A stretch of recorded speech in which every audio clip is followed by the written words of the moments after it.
Ladies and gentlemen, good morning and welcome to the Blue Apron Holdings fourth quarter and full year 2019 earnings conference call and webcast.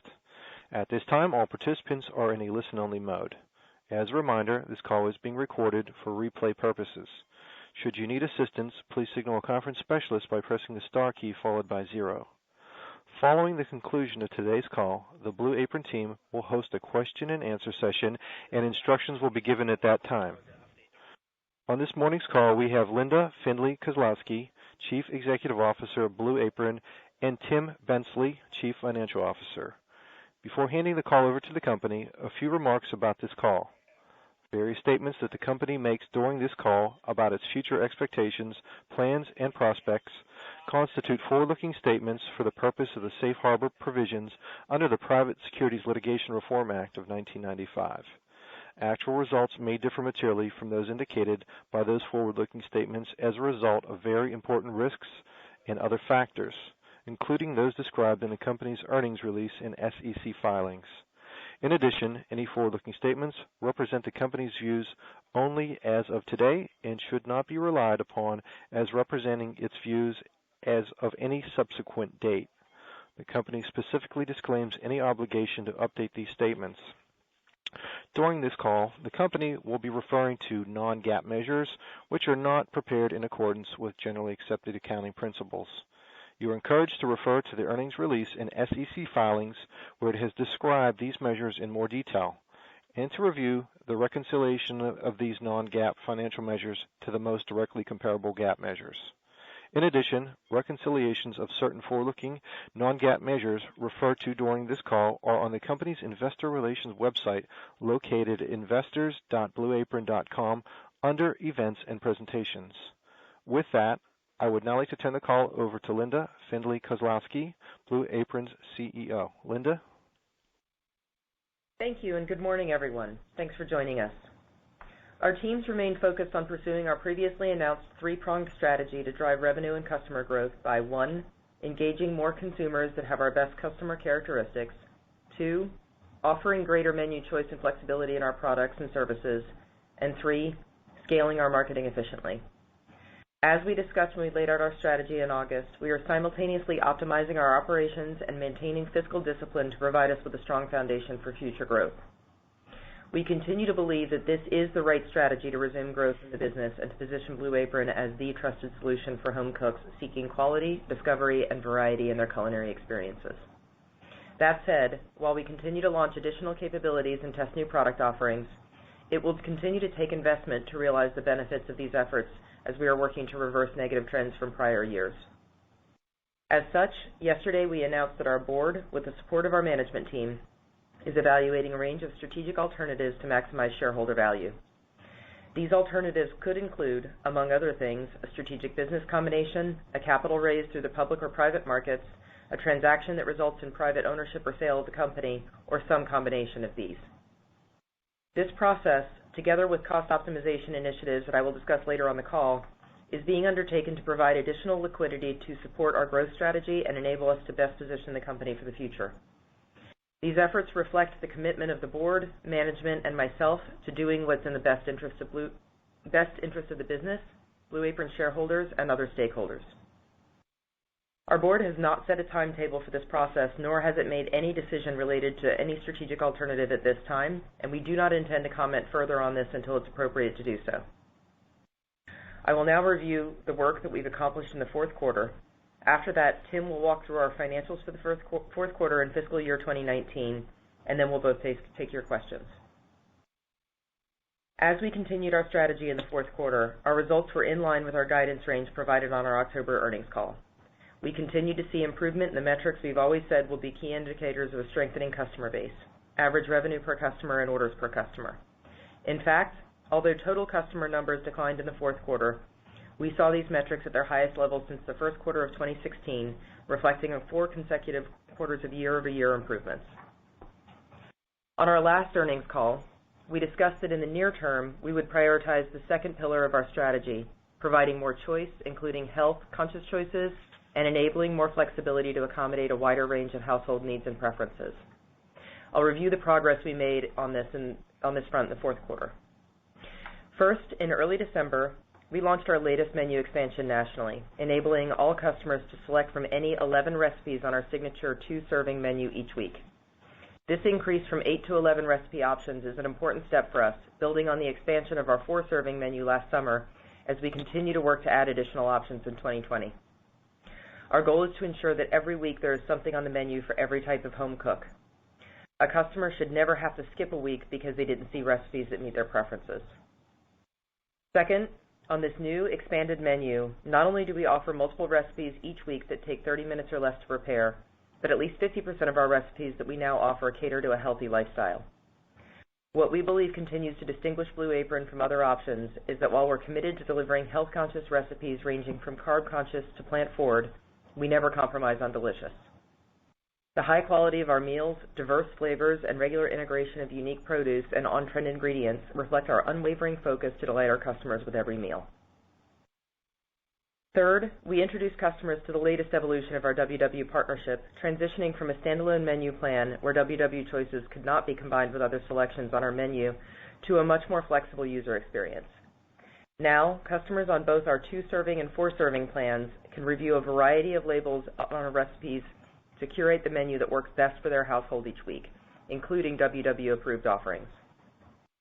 Fourth, we launched a collaboration with the American Diabetes Association, introducing new Blue Apron diabetes-friendly recipes that meet ADA's nutrition guidance. Each week, we now offer at least 2 diabetes-friendly recipes on our signature 2-serving menu. The recipes appeal not only to the 30 million people living with diabetes in the U.S., but also the segment of people striving to be generally more health conscious by reducing added sugar while emphasizing fresh produce and lean protein. Our teams are proud that while implementing our expanded choice and additional flexibility in our products, we were able to maintain our high animal welfare and responsible sourcing standards. Our high-quality proteins and our high-quality produce and dairy, along with the culinary exploration Blue Apron is known for. While we recognize that other players in our space also have a wide range of weekly menu choices and health-conscious choices, ultimately, we believe that our strong brand and culinary differentiation set us apart in this space, and that taking the time to thoughtfully ramp our selection while remaining focused on taste, flavors, and high-quality specialty ingredients will benefit us in the long term. Before I turn it over to Tim, I want to briefly note some initiatives we've already launched in the first quarter of this year, as well as capabilities we're ramping up to unlock even more options for consumers to engage with Blue Apron in 2020. First, we're continuing to offer a regular cadence of select culinary partnerships. Our partnership with Chef Christian Petroni from this past fall demonstrated once again that these opportunities can engage customers with compelling stories and personalities behind our recipes. 2 weeks ago, we were excited to launch our latest collaboration with Chef Seamus Mullen, with an influential chef known for his dramatic health transformation through food.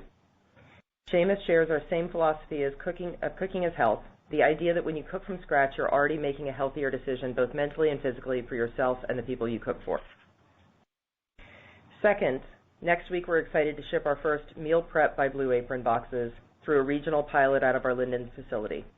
Customers regularly talk about how they hack Blue Apron to fit their busy lifestyles by preparing all of the meals in their box at once, for example, on a Sunday, and then portion out the meals throughout the week for lunches and dinners.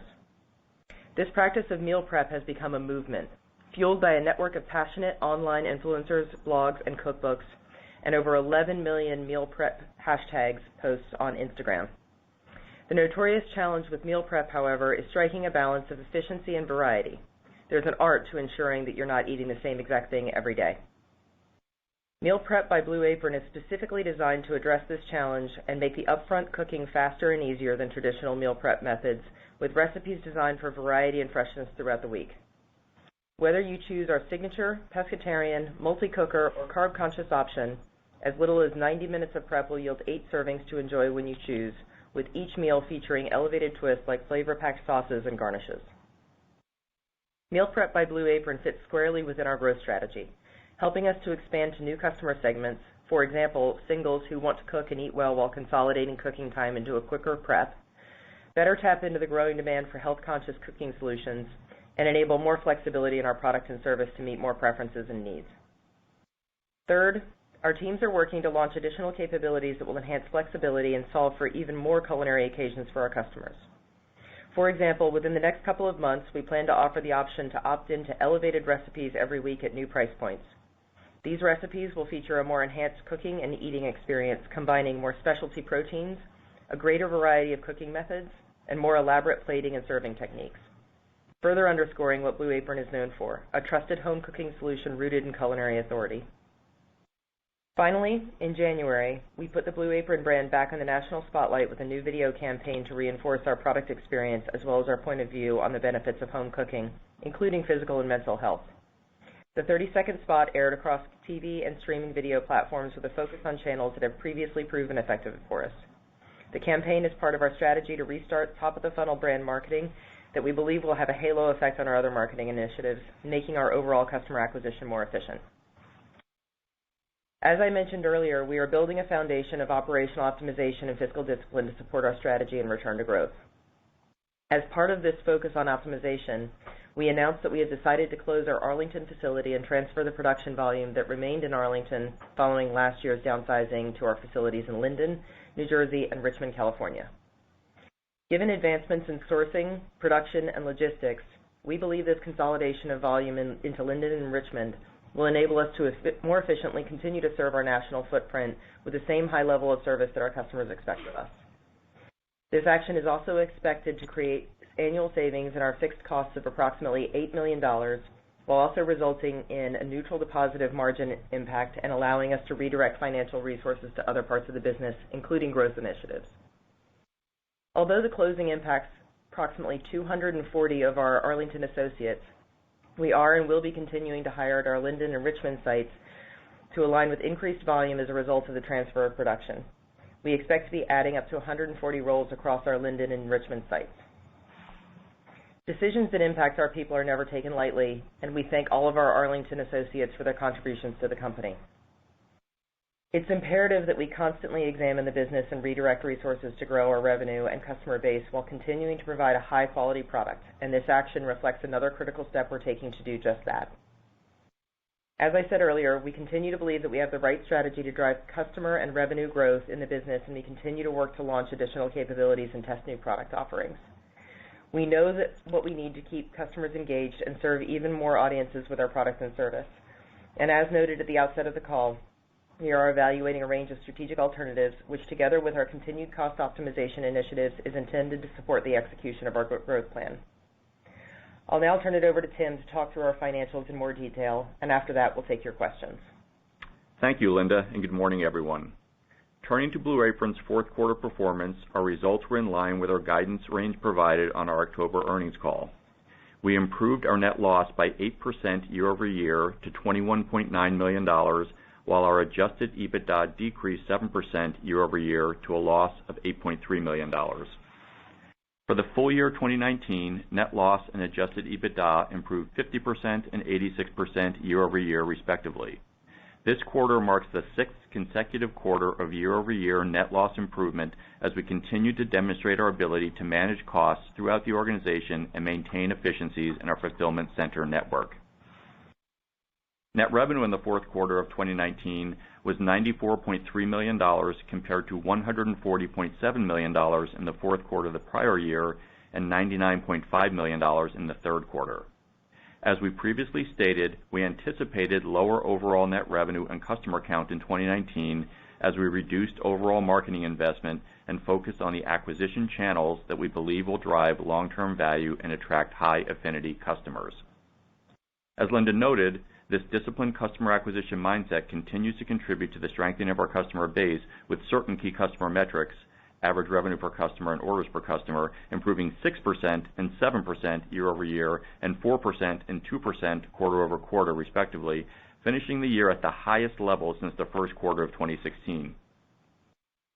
Marketing spend in the fourth quarter was 12.8% as a percentage of net revenue, or $12.1 million, a 160 basis point reduction compared to the fourth quarter of the prior year, and a 60 basis point increase from the previous quarter. For the full year 2019, marketing spend in absolute dollars decreased 59% from 2018. On the cost side, COGS, excluding depreciation and amortization, was 61% as a percentage of net revenue in the fourth quarter, a slight increase from 60.8% in the fourth quarter of the prior year. COGS as a percentage of net revenue improved 670 basis points from the prior quarter, reflecting the expected seasonal cadence of the business.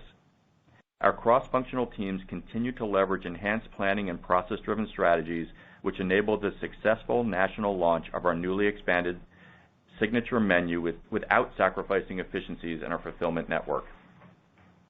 Product technology and G&A, or PTG&A, costs were reduced 22% year over year to $35 million as we remain focused on expense management and optimizing our cost structure.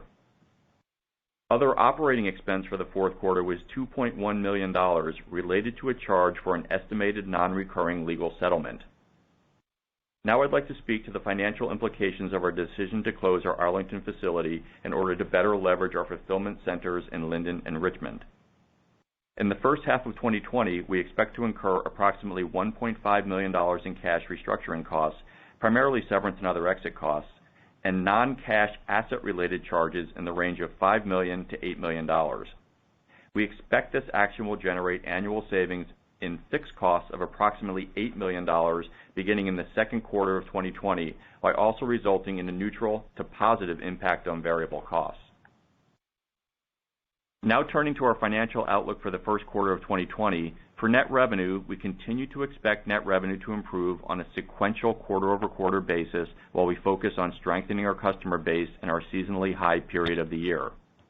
On the bottom line in the first quarter of 2020, we expect net loss in the range of $22 million to $26 million, which is inclusive of the previously discussed Arlington closure charges, and an adjusted EBITDA loss of $5 million to $7 million. As Linda noted, we believe that the strategy we shared in August is the right strategy to drive customer and revenue growth. That said, it will take additional investment to realize the benefits of our efforts, and therefore we are prudently working to maximize shareholder value through continued cost optimization initiatives and the pursuit of strategic alternatives. If we are not able to implement or deliver the expected results of our growth strategy, we have a plan in place to manage the business, which would include prudent expense management and additional cost optimization initiatives. We look forward to providing updates on our business outlook for the remainder of 2020 on future calls. For easy reference, we have posted a reconciliation chart from our net loss to adjusted EBITDA outlook on Blue Apron's investor relations website. Thanks, Tim. We'll now take your questions. Thank you. We will now begin the question and answer session. To ask a question, you may press star then one on your touch-tone phone. If you're using a speakerphone, please pick up your handset before pressing the keys. To withdraw your question, please press star then two. At this time, we will pause for a moment to assemble our roster. Additionally, to allow everyone the opportunity to ask questions, we ask that you have one question and one follow-up is needed. And the first question will come from Youssef Squali with SunTrust. Please go ahead. Yes, hi, good morning, guys. A couple questions. I guess starting with you, Linda, can you just speak broadly about your views around just the state of the meal kit industry today? We've seen a number of players kind of going away, some new players emerging, spending more to acquire customers. Maybe just speak to the growth rates you're seeing in that business, the competitive landscape. Has it gotten tougher or easier over the last couple of quarters? And then, Tim, maybe can you speak to the financial liquidity of the business just in light of your new, or not new, but your strategy of trying to restart the top of the funnel marketing, which we've seen displayed on social media and TV advertising, et cetera, in the last couple of months? Thank you. Sure. So first, I'll comment quickly on sort of the state of the industry. I've said before on calls, and I still feel strongly about this, that this is actually still a very new industry, and so as one of the larger players in this space, we do still see significant opportunity for upside, particularly tracking against growth in online grocery spend and other areas. We do think one of the biggest opportunities and also challenges that a lot of the companies in this space face is getting to a level of efficiency and also driving marketing forward And we do think that all the financial rigor and the operational rigor that we've put in place over the last years put us in a good position to be able to capitalize on that marketing opportunity going forward with the right level of investment.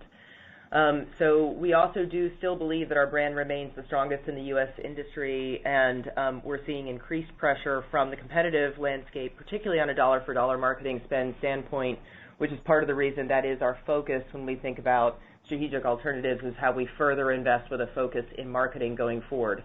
We are seeing strong results from the product initiatives that we're actually putting out there and introducing, as we talked about on this call and also previous calls, and so we're confident that there is opportunity ahead with the right level of marketing investment. We also, frankly, do believe that some of the growth we've seen from companies like HelloFresh is a helpful proof point that you have, when you have the right resources in the marketing muscle, there is opportunity in the industry. So we look at that as a positive. Yeah, hi, Yusuf. And just for the second part of the question, and relates to liquidity and our overall customer plans, and just to kind of start off backing up what Linda said, we definitely believe that we have the right strategy to resume growth in the business. But as we've said today, we now believe that we will actually need to raise capital to execute that plan, to fully execute that growth plan. I'll tell you that at the same time, if we're, for whatever reason, unable to raise that capital, we do intend to continue to manage costs prudently, to continue to operate the business and maintain compliance with our debt covenants. We don't see any issue with that. But at this point, for us to fully execute the plans that we've talked about, we do need to raise capital, and that's one of the reasons why we've announced our pursuit of this strategic alternative process that we talked about earlier on the call. Got it. All right, thank you. Again, if you have a question, please press star then one. The next question comes from Maria Ripps with Canaccord. Please go ahead. Good morning, and thanks for taking my questions. I just wanted to ask you about your outlook in terms of improvement on a sequential basis in Q1. Should we still expect to see growth in customers and revenue here sequentially in Q1, or should it be just kind of more gradual improvement? And can you also kind of update us on your view in terms of the possibility of returning to year-over-year growth in the second half of this year? Yeah, certainly, absolutely. This is Tim again. For the first part of the question, so as Linda talked about, we started to roll out our new growth initiative program in the fourth quarter, and we're continuing to roll out those initiatives this year, which include things like the expanded menu offerings and the meal prep that Linda talked about in her earlier comments. That, in combination with the marketing spend that we'll have in the first quarter, we believe will result in both improving our ability to efficiently acquire customers, improving our ability to drive the performance of the customers that we have in terms of driving things like order rate, and that combined will result in the first quarter revenue being sequentially improved versus the fourth quarter. So kind of all of those things will come together to show that sequential improvement. For the second part of the question, right now, we wanted to be clear on the call today that for us to reap the benefits of our full growth plan and hit our full growth objectives, we are going to now have to raise capital to invest in that growth plan, and our ability to do that will obviously have an impact, and we'll talk about that if and when we have more to comment on. Got it. Thank you. Appreciate the call. Once again, if you have a question, please press star then one.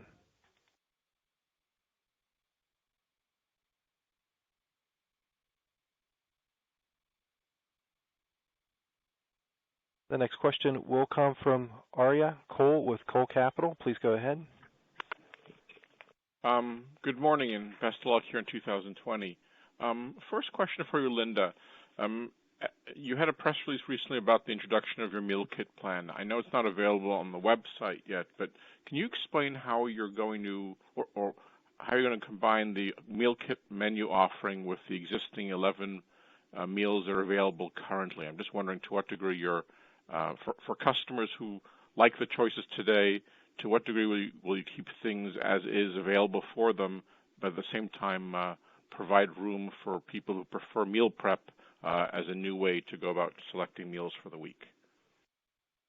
Thanks so much, Arya, and good to talk to you. So, yeah, in fact, it is actually available today. So starting next week, you can select it as part of your menu. You can actually select it now, but for next week's delivery. And the way that you actually select meal prep is to go into your plan choices on that week's plans and click on the drop-down, and that's how you actually select meal prep. Right now, it is an individual offering because it is 8 servings at a similar price point to our family plans, so it's a strong value for 8 servings a week for a variety of audiences. And we are really excited about the potential for that particular product given the uniqueness and the demand that we see in the space. So we have had a lot of interest in the product. It is available currently out of our Linden facility, which covers most, of course, the eastern seaboard and several states across the South as well. And so it is actually available to a large portion of our customers today, and then we'll be rolling out nationally as soon as we can. In the process of launching this, we are testing to understand the different demands of customers and how they want to combine meal prep with other parts of their menu. But for now, it is actually available as an individual option, and we hope to continue to expand how we offer meal prep in the future to make it available to not only more people, but along with other options on the menu at the same time. Okay, great, thank you. And just the second question is just about your new choices for people who would like to eat meals that are diabetes friendly. Mm-hmm. Clearly, if one has diabetes, it's your choice for meals. It's going to involve your meals you eat on a daily basis as part of your new lifestyle. Is 2 choices a week sufficient? Because I'm just wondering if, because in essence, a person with diabetes is only going to be looking at your diabetes-friendly meals. 2 choices, it would seem, could really be expanded to a couple more choices in order for them to have enough variety, because with 2 choices, the variety at least is limited for now. So the interesting thing, I think, about the diabetes choices that we have available is, in fact, they also match lifestyle choices of a lot of other types of audiences. And as we said in the script, a lot of diabetes-friendly meals actually do include fresh produce, lean proteins, low sugar, etc. So those types of meals actually appeal to a much broader audience than simply those who are suffering from diabetes, even though that audience alone is really a huge and impactful population in the country. So this is just the beginning, and we will continue to expand and evolve the menu. We've mentioned on several calls that we want to add lots of levers of flexibility over the next several months and quarters, and so that will continue to expand as we think about holistically how we offer healthy options to people that don't sacrifice on flavor or taste.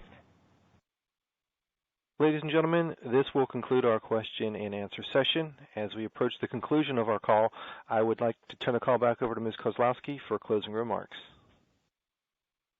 Thank you very much, everyone, for joining the call today, and we look forward to keeping you updated in the future on future calls. Thank you. The conference has now concluded. Thank you for attending today's presentation. You may now disconnect.